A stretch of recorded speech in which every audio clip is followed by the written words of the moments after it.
Hello, welcome to Locked On Sharks, the premier hockey podcast of your favorite team in the Bay Area. And on today's show, we have the newest San Jose Shark, Mitchell Russell, joins the show to kind of, as a nice get to know you for Sharks fans, since we haven't had a chance to kind of follow him through his draft process. So we have Mitchell Russell. He's going to talk about his career with North Bay, talking about the Barclay Goodrow comparisons, and then, kind of give him a nice little in and out advice as someone who's coming to California for the first time. So Mitchell Russell on today's episode of Locked On Sharks. You're Locked On Sharks, your daily podcast on the San Jose Sharks. Part of the Locked On Podcast Network, your team every day.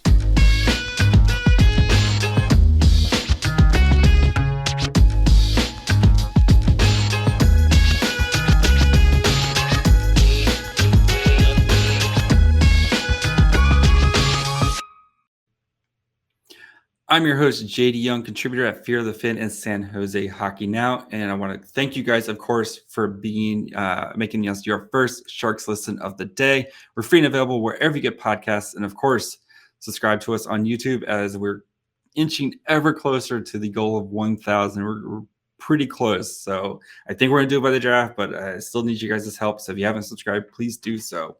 But today, I had Mitchell Russell on. He kind of talked about not being drafted and kind of his process to be, on his way to be playing pro hockey.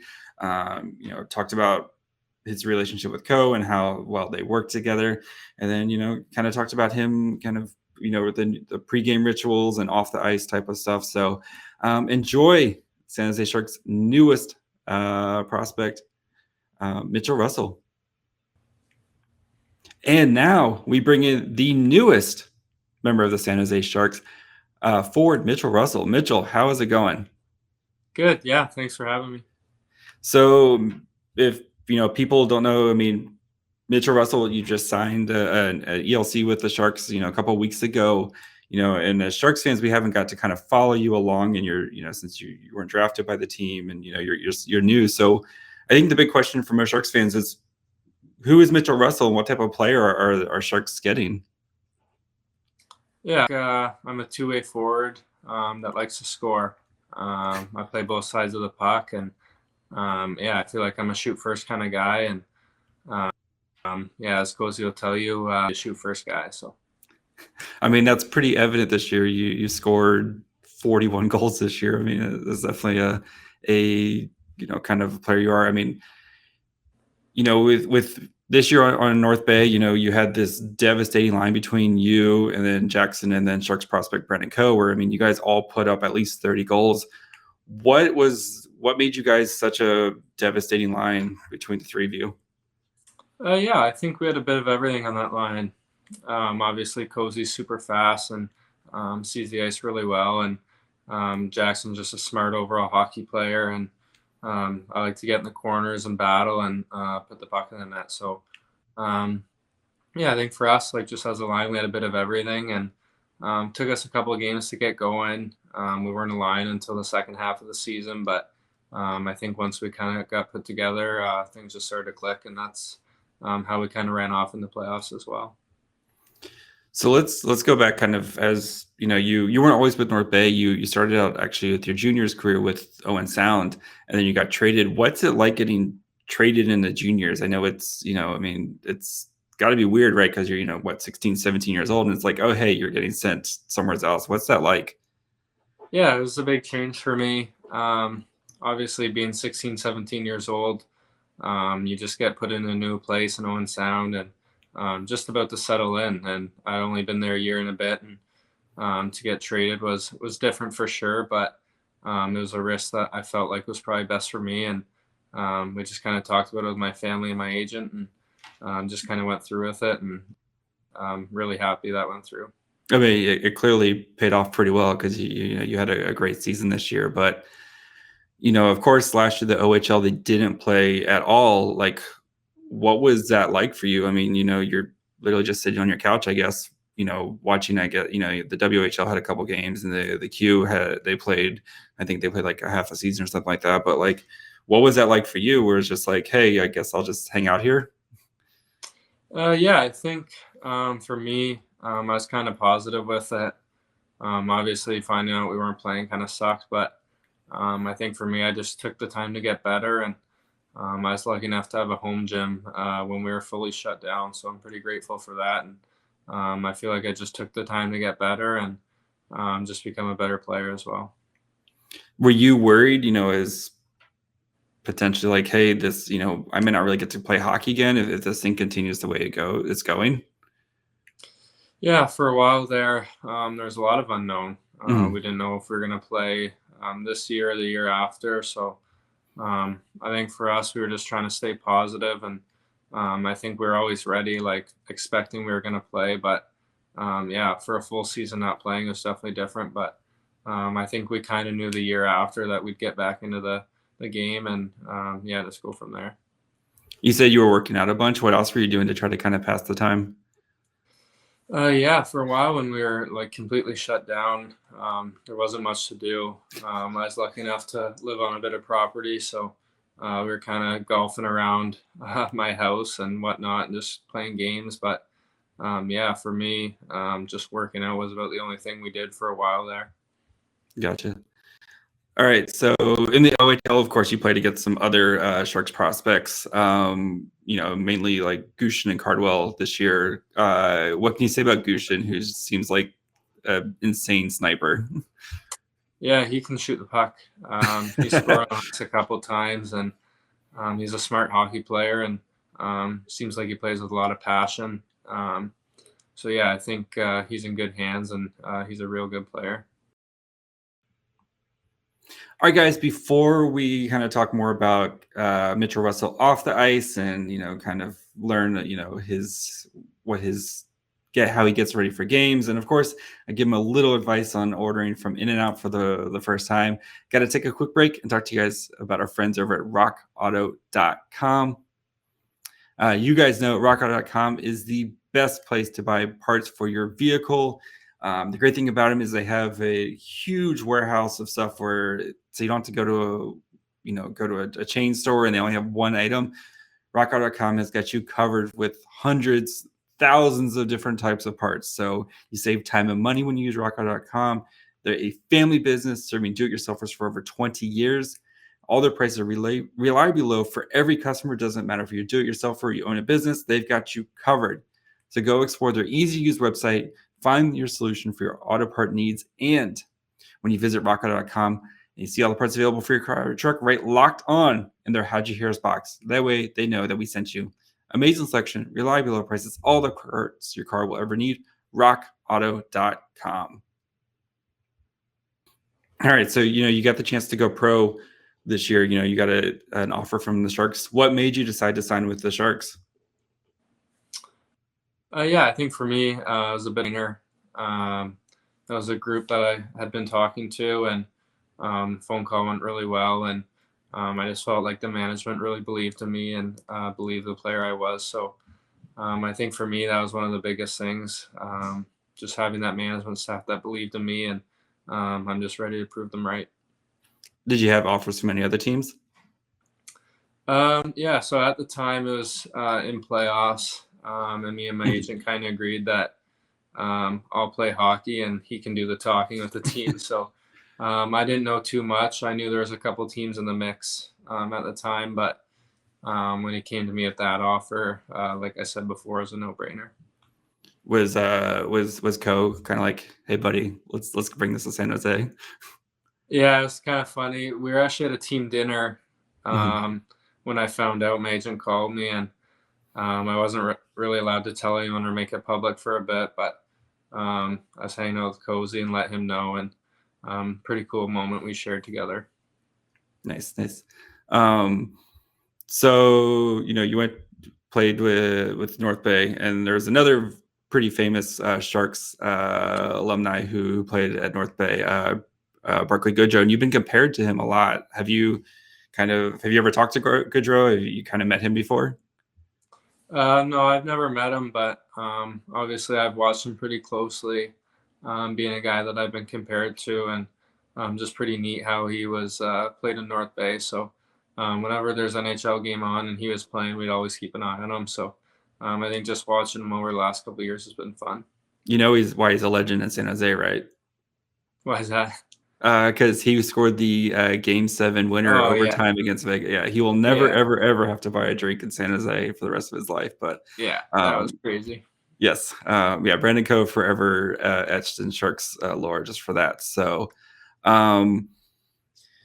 wanted to get to kind of know you more kind of off the ice for, Sharks fans and stuff like that. They're, again, we haven't really got to know you. So you kind of mentioned golf. So are you a big golf guy?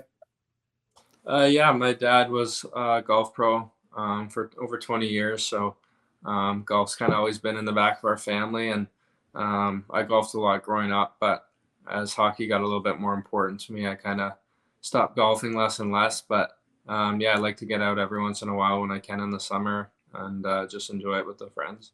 That's good because golf, a lot of the Barracuda guys play golf, so then you're going to fit in right in pretty well with those guys. So I know Jacob Megna, he's on the Sharks right now, but apparently he's like the best guy when he was playing on the Barracuda. So just if he wants to bet, you just steer clear of. But if your dad's a golfer, I mean, I guess you're pretty good. What's your handicap? I don't know. I don't really get out as much anymore. Gotcha. I used to be good when I was younger, but I wouldn't be telling anyone I'm any good or anything now. So you got to brush up a little bit before you hit the driving range before you get out there. Exactly. So. Yeah. Have you ever been to California or San Jose before? No, I actually haven't. That was another thing. Once I found out I signed, I figured I'd never been there and just kind of looking around. And I think one of the main things was all the nice golf courses as well. So yeah, there's a ton of them just there. looking forward to golfing on a couple of those as well. Yeah, I mean, Pebble Beach isn't too far. That's of course like the big one, in the area. But there's a bajillion places to go there. So, I mean, if you're new to San Jose and stuff, I'm sure the guys will take you to In-N-Out Burger at some point. Double animal style, and make sure you eat the fries first. That's my In-N-Out advice to you first. So, because the fries, if they're like an avocado where they have like a 5-minute window where they're really good, and then after that they're just a soggy mess. So you got to eat the fries first. But good to know. Yes. So you've Brandon Coe. Any of the other guys that you're that's going to be on the CUDA next year that or had contact with before? No, Cozy's about it. Obviously playing Cardwell and Gushkin a bit. Mm-hmm. Just talking to them on the ice and stuff. I kind of know them, and Cardwell's buddies with a lot of my friends. So, I think once I get down there, I'll get to know everyone, get along well. Have you talked to Coach McCarthy yet? No, I haven't. I talked to most of the management staff, but haven't reached out to him as well yet. Yeah, he's brand new. He just took over, at the beginning of the summer. So, and then I mean, the CUDA is going to be really fun this year. You've got, of course, you and Co and stuff, and then you've got a bunch of the WHL guys like Ozzy Weisblatt and Tristan Robbins going to be coming down. Like the CUDA this year, it's going to be a lot of fun for the CUDA this year. So, and then have you gotten to pick a number yet? No, haven't picked that either yet. Yeah. Yeah, you're gonna have to because you wore 27 with North Bay, but I know Weisblatt's got 27, and then if you try to flip it, 72. Eklund's got 72, so I think you're gonna have to pick a new number this year. So I have a decision to make for sure. I know they like to give all those guys like you're probably gonna be something in the 50s. To be honest, that's how it starts. 50s or 90s, I think is usually where they go with those, and then you kind of work your way up. So I know Cozy was like 83 or something. So so and then usually once you get a lower number, it's like okay, I might make the Sharks soon. So that's what happened to Jacob Middleton. He was in the 50s, and then this year they gave him 21. It's like, oh, that's you're making the team type of thing. So. All right, before we finish up with Mitchell Russell and he talks about, his pregame activities and, what type of music and if he's a monster and wears socks, if he doesn't wear socks with his skates, we got to take a quick break and talk to you guys about our friends over at BetOnline. You guys know BetOnline is the number one source for all your betting needs and sports info. Find all the latest sports developments, including league reviews, news, including this year's NHL playoffs, which are almost finished, Major League Baseball. BetOnline continues to source for all your sports wagering information, including live betting, esports, and scores. So head to their website today. your usual voice to learn more about their trends in action. BetOnline, where the game starts. So, I mean, you're coming to San Jose. I mean, what's kind of the most exciting thing about for you kind of starting this new chapter? Yeah, I think one thing is just the arena, being in the Sharks facility now. I think that's going to be pretty cool, and I look forward just to getting over there and see the facility and meet all the new people. Haven't had a chance to meet anyone in person, so I think for me, just getting down there and meeting everyone will be pretty cool. Yeah, I mean, the Barracuda, they're opening a brand new arena that's, Yeah. for specifically for AHL hockey and stuff. And it's been kind of a long road for them. But I know, it's kind of a nice timing where they're going to have a new arena. They've got a bunch of new guys coming in. They've got new jerseys. I think they have they're debuting their black jerseys this year. So, it's fun times with the Cudas. So, before the game, are you superstitious guy, a little bit superstitious? What's your kind of pregame routine? Yeah, I have a routine. I follow pretty closely. Starts with my pregame meal. I have chicken, rice, and broccoli that my billet dad was making, and the very hockey answer right there. The chicken, rice, exactly. It's nothing special, but that was a go-to for me, and just kind of stuck with it the whole year, even on the road. He'd pack it for me and my roommate Kyle Jackson. So, that was pretty cool. And once I get to the rink, I kind of follow the clock and do everything at a certain time. But I think for me, it's more just a routine than superstition. That makes sense. You're not a crazy person who doesn't wear socks with their skates, right? No, I wear thin socks on my skates. Yeah. Okay. I used to not. When I trained for a bit, I went out without them, but that didn't last too long. The blisters, I hear it's pretty insane with the blisters, but I think I guess once you kind of work through that, it's supposed to be nice. Ryan Merkley, noted insane person who does not wear socks with his skates. Wow. So just steer clear. Are you a big music guy before you are you kind of just quiet, or what do you like to listen to before? I'm pretty quiet. I'm more I don't have my own music or anything, just kind of listen to locker room music, but I'm more just in my own head getting ready for the game. And I think we had a couple different guys playing music this year, which was cool, and just kind of listen to whatever is going on. And what was, you've got a little bit of downtime now. So, and I know the season didn't end for you guys the way you wanted to with the playoffs. You guys lost in the Eastern Conference Finals, right? Yeah. And then, so I mean, you've had some downtime and now time to relax. So, anything you've been watching? Anything you've been was the last thing you binge watched or? Mostly just following the sports. I watched the NBA Finals pretty closely, and that was pretty cool to watch. Curry doing what he does best, and then watching the Stanley Cup playoffs has been really fun. I'm a Leafs fan, obviously, being from Barrie, but to see them go out in round one was tough. Game 7. You're used to it by now, so it's exactly. That one didn't hurt as much, honestly, but I think just watching all the other teams and Tampa, Colorado has been pretty fun to watch. Obviously, Tampa turned it around last night, which was pretty cool. So I think that'll be a good series. Who do you have winning that? Do you think Colorado? Yeah, I just think they're too good at home. Yeah, they have home ice, and they've been clicking at home too. Yeah, makes sense. All right, Mitchell, that's all I've got. You have anything you want to say? The time is yours. If you have anything you want to promote or talk about or whatever, say hi to the family. You have all the time in the world, buddy. I think I just want to let the fans know I'm super excited to be with this organization, and it's a dream come true for me and my family, and just looking forward to get down for camp. Awesome. Well, we'll see you in development camp here in a couple of weeks, buddy. Thanks very much. Thanks. Appreciate the time. All right, guys. Thank you guys for checking out Mitchell Russell. Thanks to Mitchell Russell for spending the time and hanging out with me today. Seems like he's a pretty quiet dude, but he seems like he's going to fit in with the Barracuda and what they're going trying to do next year. And I think having him just as another piece, as a guy who can score. I mean, he scored 40 goals last year, which is pretty solid. So I think he's going to add some more scoring depth to the Barracuda, and if he can become Barclay Goodrow 2.0, I think that's a nice find for the Sharks. So if you enjoyed my interview, make sure you guys are following on Twitter, Facebook, and Instagram. Post all of our work up there as well. You can listen to the show wherever you get podcasts, of course, on Apple, Spotify, and Odyssey.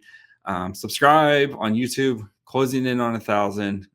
We're like less than 50 now, guys. So if you haven't done so yet, please do so. And then as a thank you, on Friday's show, I will be announcing the 3 winners for my jersey giveaway. If you haven't already gotten in there, make sure you guys go do that on the YouTube channel. Look for the giveaway jersey thing and how you can enter to win one of the 3 fan appreciation jerseys. And of course, you can find me on Twitter at myfryhole. And thank you guys again making us your first listen. Go check out the Locked On NHL channel, especially with the playoffs going on and you have free agency in the draft right away.